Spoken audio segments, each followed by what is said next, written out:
Please, this way. Cillian, Cillian, please. Mark, please. I had read the book, I think, but I didn't realize that the rights were available. And then we checked, and miraculously the rights were available. So then I brought it to Alan, and I said, what do you think of this? And he loved it. And then I brought it to Enda, and I said, what do you think about this? And he loved it. And then Alan was working with Matt on the doc you just mentioned.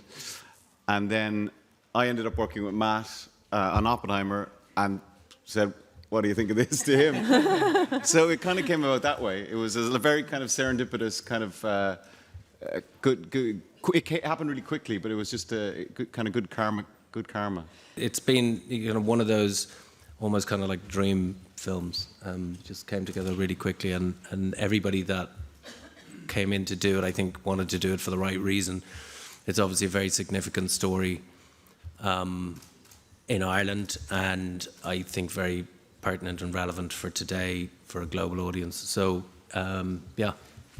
One of the things that attracted us to it were these great artists grappling with this trauma, and so I mean, for us, just as on our side of it, it was a very easy proposition. It was about facilitating an environment where they could do this work and explore these things and really getting out of their way. I think, as Alan alluded to, it is kind of like a dream. That's what it felt like for us, because there was so little headwind. It just felt like we were all kind of rowing in the same direction. And sometimes the job can feel easy, and it's not. So that's a credit to everybody up here. Can I ask Tim what this film is about for you? For me, it's a very personal story. For me, it's a story about grief. And structuring the pain of grief. I think that for me that was always the engine of the movie, and I get like a traumatic event myself. So I went through these different stages of grief together with Cillian, and tried to get to the bottom of that one. And so I always because I'm not Irish and I don't own it. I didn't try to own it. Everybody helped me through it, carried me through it.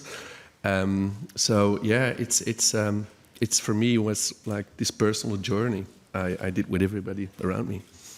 Well, when I read this script, I knew immediately that this would be one of the great days of my acting life, to spend a day with Cillian playing that scene, which is, on the surface, is quite domestic and simple, and it sort of cuts through. It is something just the very worst of what humanity can be, and the kind of grip.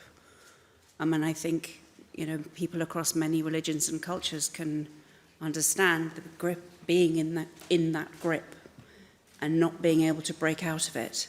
The best thing about the script and about the book is that at the end, everyone has a different opinion about what happens. Is it a happy ending? Is it a sad ending? Is it what's going to happen to Sarah? What's going to happen to the family? What's going to happen to his job? And it's not necessarily, like a beautiful, triumphant ending, I think. Not necessarily, but people can decide what they want. It's interesting about the heroism. I remember us chatting a day about how, if you were in your mid-40s in 1985, so you grew up in 50s, 60s in Ireland, and you said something really interesting, Eileen. You said men didn't have access to their emotions. Yeah. And I thought that was a very interesting key to go so great to look at men who can't cope with their emotions, and that was very helpful for me.